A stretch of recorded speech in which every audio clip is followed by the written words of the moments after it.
The most powerful expressions of love don't happen in ease, but they're revealed through endurance. Let's talk about it right after this.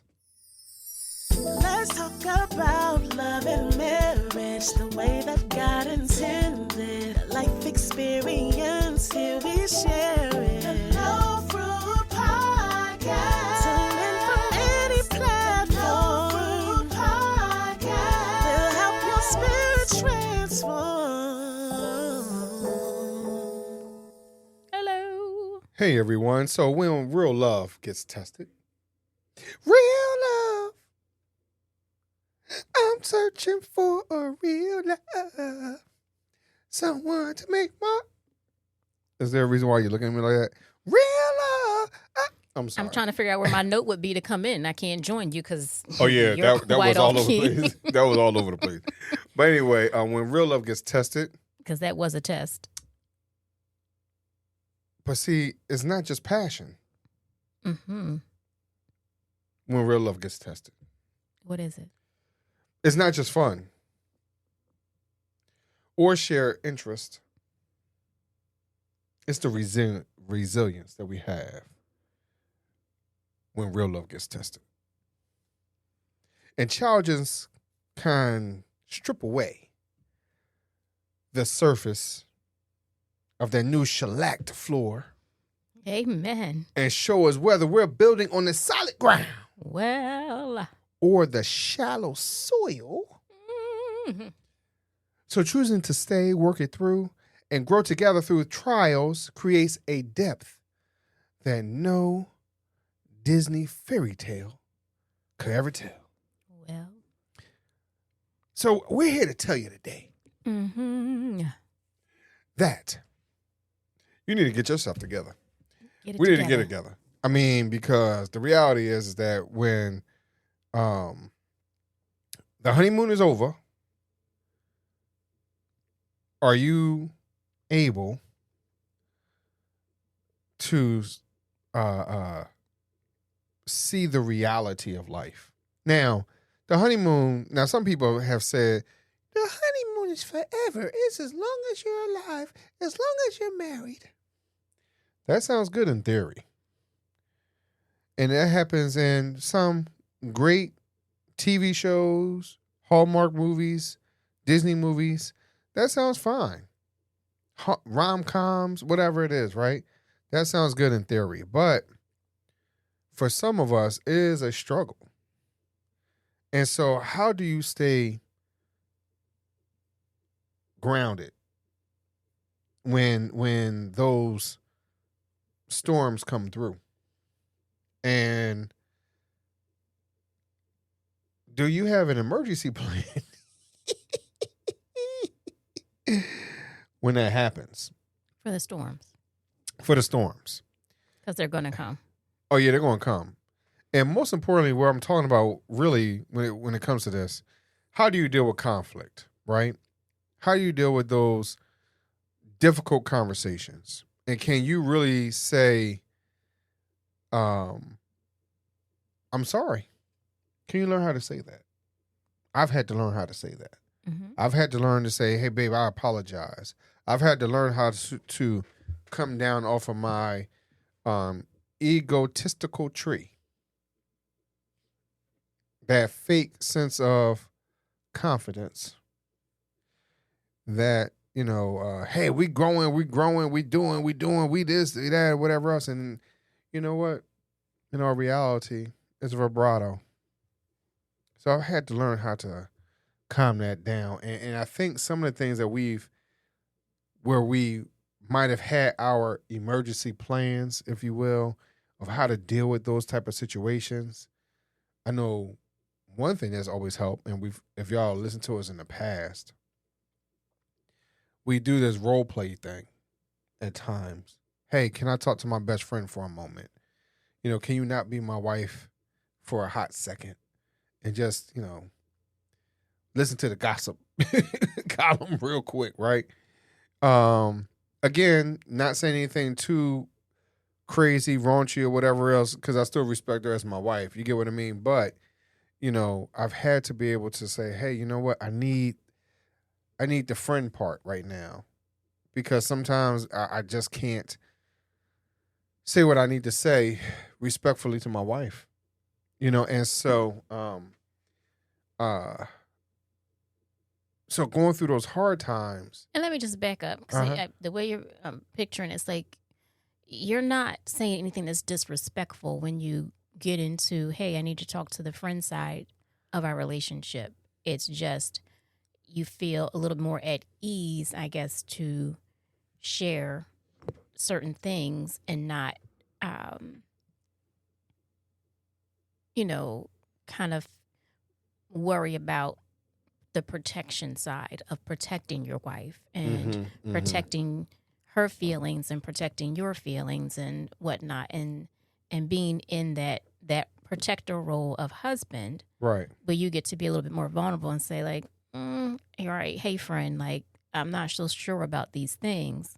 How should I handle them? And I think that's when you give me that opportunity to say, you know what, I see that you're struggling. Here is an opportunity. Mm-hmm. And that's the part where sometimes we don't do that. I don't always do that very well. To say, hey, Kaf, I'm struggling right now. Mm-hmm. And I think, again, because of the roles that we get into, again, like I said, of protector for yourself, of the one that is creating things and making things happen, that it's kind of hard to say, oh, hey, things ain't happening the way I want them to, and I'm a little frustrated, and to kind of vent, if you will. We talk about, hey, we kind of vent on a daily basis, but sometimes these things are a little bit deeper and need a little bit more attention. And I think that's when you come and sit down very intentional to say, hey, I just need somebody to listen to me. Because sometimes you don't ask for feedback or advice. You just want to, like, hey, vent and kind of say, hey, am I off in my thinking? Or just sometimes validation. Sometimes it is for feedback. Mm-hmm. And then I give feedback on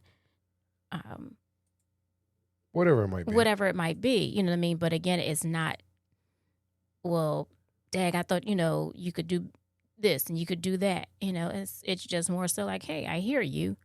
And, here are some options and ways to handle it. So again, it comes across still very much friendly and not so much in that partnership relationship side. It's just, communicating things.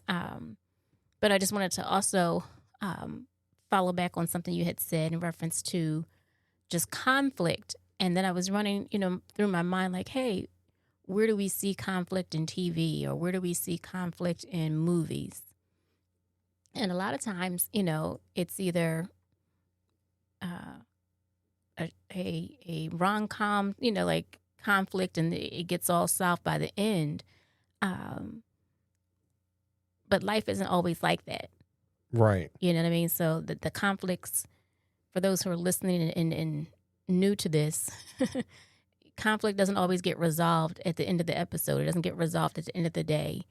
It doesn't get resolved in the 2 hours of a movie type scene. Sometimes it does last for some time, and that's okay. But sometimes we don't give ourselves permission to allow it to last for a while. Right. Go ahead. I'm sorry. No, go ahead. That's what I was just saying. Sometimes it does last for a while. I think, the point is not to be angry about it and be bitter about it, and to be, argumentative, or however the word would be. Just don't argue about it. Like, hey, like there can be conflict. Like, hey, the tire is flat. That's a conflict. We can't get up and go, So how do we resolve it and handle it? But it's pouring down, raining, and whatever. So it might not be able to get resolved right away. And it's going to take some time to think about it and what are the best options. But we don't give ourselves that space, though, because, again, we think, in some cases, I'll speak for myself, where, well, Kafa, I'm right, right? And if I think I'm right, then you need to believe I'm right as well. And so we don't give ourselves that space to say, well, you know what? This is a different person. again, they have different experiences. They have a different outlook on life. And that's grace. And we have to practice that grace. Right. To begin to understand that, like you're stating, everybody's kind of different. We can't always think the same, act the same. And there's benefits in being somewhat different from one another. But I think allowing and providing grace to one another and moving forward, or staying still, but still just understanding, like, I have to offer you a little bit of grace at that particular time. And I agree. But again, I think that's something that you have to really practice with.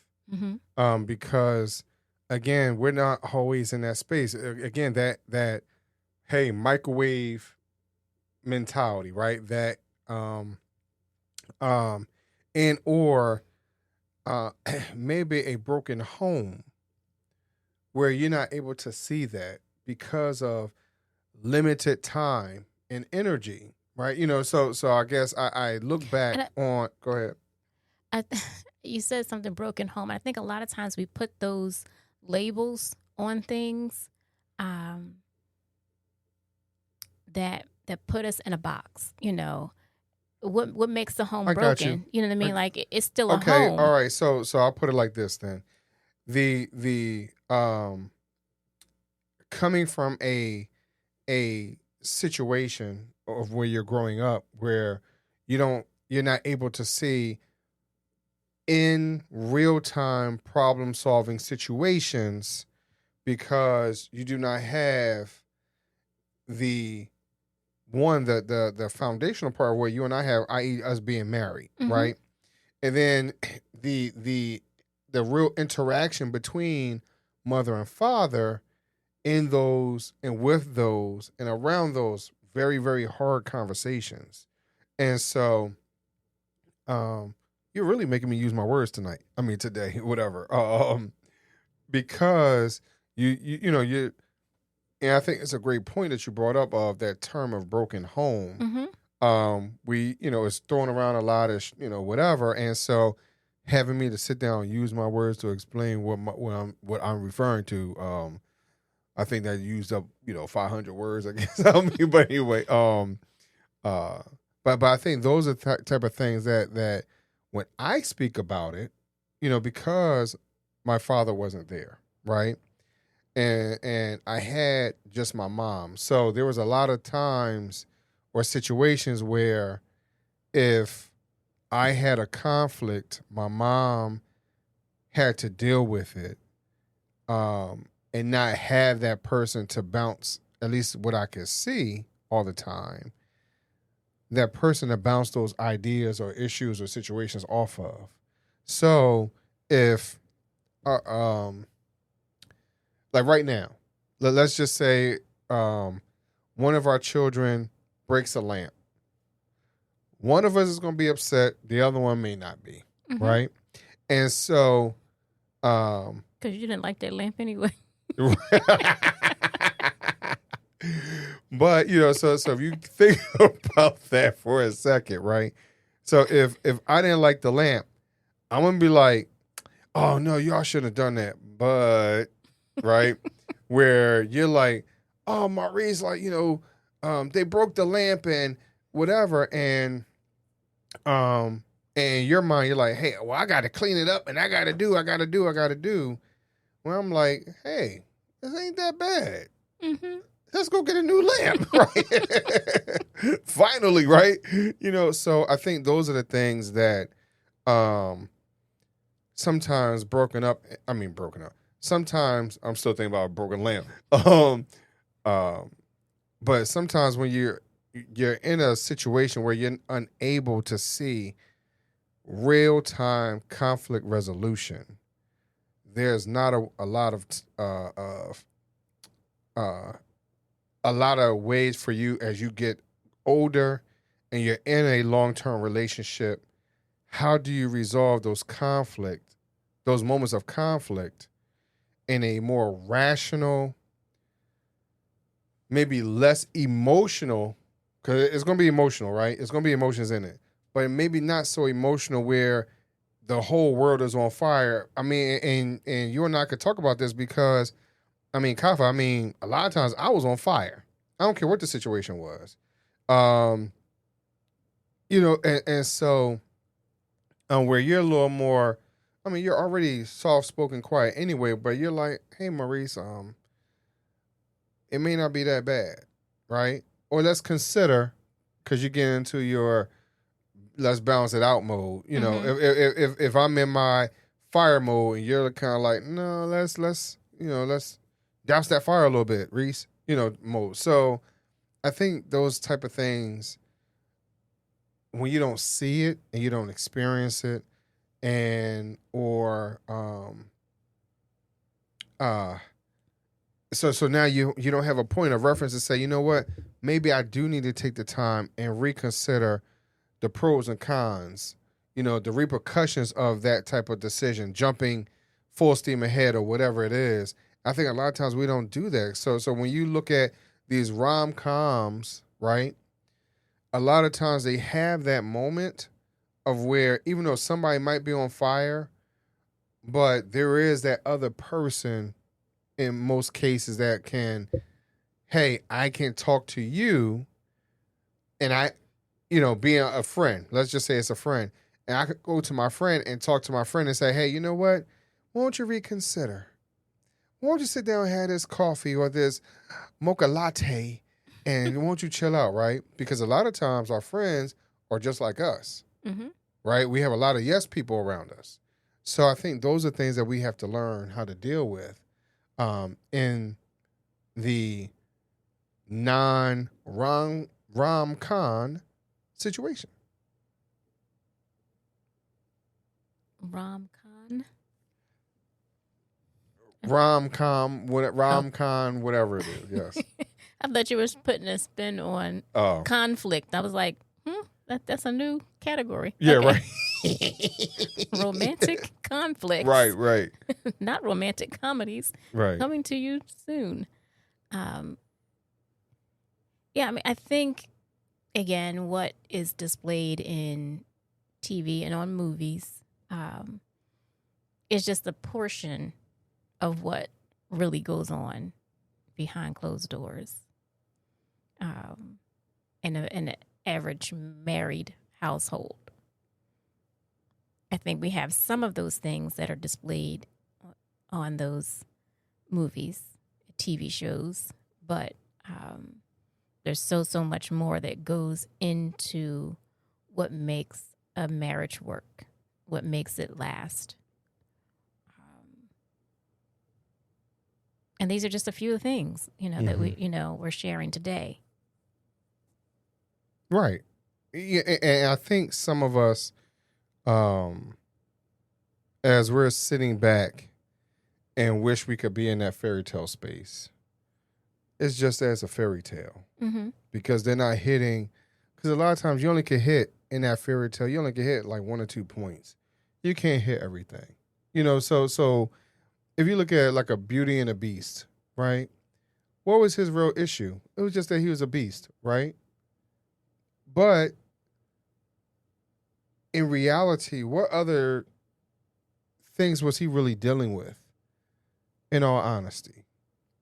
You know, but a lot of times people just didn't want to deal with him because he was a beast. You know, spell on him, whatever, right? But with that being a beast, was he angry? Was he jealous? Like envious? Like what else did he have going on? And when he turned back, did all that magically go away? Or did that continue on? And who was in Beauty and the Beast? Belle? That wasn't Belle. It's okay. Belle. Yeah. And so did Belle have issues 2 nights later, you know, because somebody was talking to Belle, whether it was the pots and pans or whatever else still. You know, so sometimes we see that like, hey, we see the happy ending, quote unquote, for that moment or that day, for those 5 minutes. But what happens after those 5 minutes are gone? After the credits finish rolling, what did he say? What went on? You get what I mean? So, and then not only did we hear that from his side, again, what issues he might have had, but now that he's back to his regular self and he's walking down the street, is anybody trying to holler at him? Right? It goes both ways, right? Mm-hmm. You know, so does she have challenges or issues too? So I think those are things that we have to be able to say, hey, you know, we understand humans are humans, and how can we ensure that we give the other person grace and understanding through these human actions, pretty much. And I think that's the thing, that we focus a lot on the human actions. We focus a lot on those moments, because those are the things that we look forward to as just human nature. But true endurance and true things within a marriage and having a long-lasting marriage is focusing on little things, not just the Hallmark moments, not just the milestone moments, not just the big things that you want to write in your diary about, or you want to call somebody up and tell them about, right, or you want them to be a part of. But it's those other pieces in between, because you can make those things big as well. Right. It can be something simple, but it's all about your perspective and how you look at it and how you see it. I think, you know, it's just. I will say this. You're entitled to your opinion, right? Just like I am, right? Mm-hmm. And so, and I'm saying that because you said I think, and I want you, and I want everybody out here to understand that. And see, there are some things that in marriage, when someone says, "Well, I think," and then now you make a response, they could kind of pull back on their opinion, whether it's valid or not. So I just want to take an opportunity to say, Kafi, your opinion, your idea, your thought process is valid, right? It makes a great point, you know. And so a lot of times we don't take the opportunity to validate what that person is saying. We don't take the time to validate their opinion, that they are just as important as yourself, you know. So I just want to say that, and I think that was a great space because of, again, in this place of resiliency and being able to get through the hard moments and opportunities. Do you take the moment to take that opportunity? You see it, that opening to say, you're valid. You are important. Now, I'm going to be honest with y'all. I haven't always been there, though, either. Mm-hmm. Right? And it takes time. It takes energy to see that, to understand that, and to correct it. Now, correction doesn't mean that it changes overnight. Correction doesn't mean it changes right at that moment. Correction could be over a period of time of, hey, you know what? Slap myself on the hand. Bam! You know? You know, and so I think those are things that as we go through this thing called life, are we able to see what our deficiencies are personally and not look at ourselves in the mirror and be like, hey, all we see is the beast. Can we actually see who we are without that and not be upset because we're not there today? Grace, right? And so, you know, I just want each and every one of you to hear this. What we're talking about, you know, today is just how it's not going to be easy. Just like you sit down and watch that Hallmark movie, that Disney movie. It's not going to be easy. It's not going to happen overnight. And when the honeymoon is over, quote unquote, it all depends on how you respond to that as well. And what is that moment where the honeymoon seems like is over? How do you deal with that moment? And how present are you in that moment? Do you revert back to how you were when you were a kid and what you saw, example-wise? Do you refer back to that TikTok video that you saw when people are going, you know, ham or something? That's an old word. Maurice, how old are you? You know, so yeah. So that's all I got to say. No more words, Kaf. You made me use all my words in this particular podcast episode. Not at all.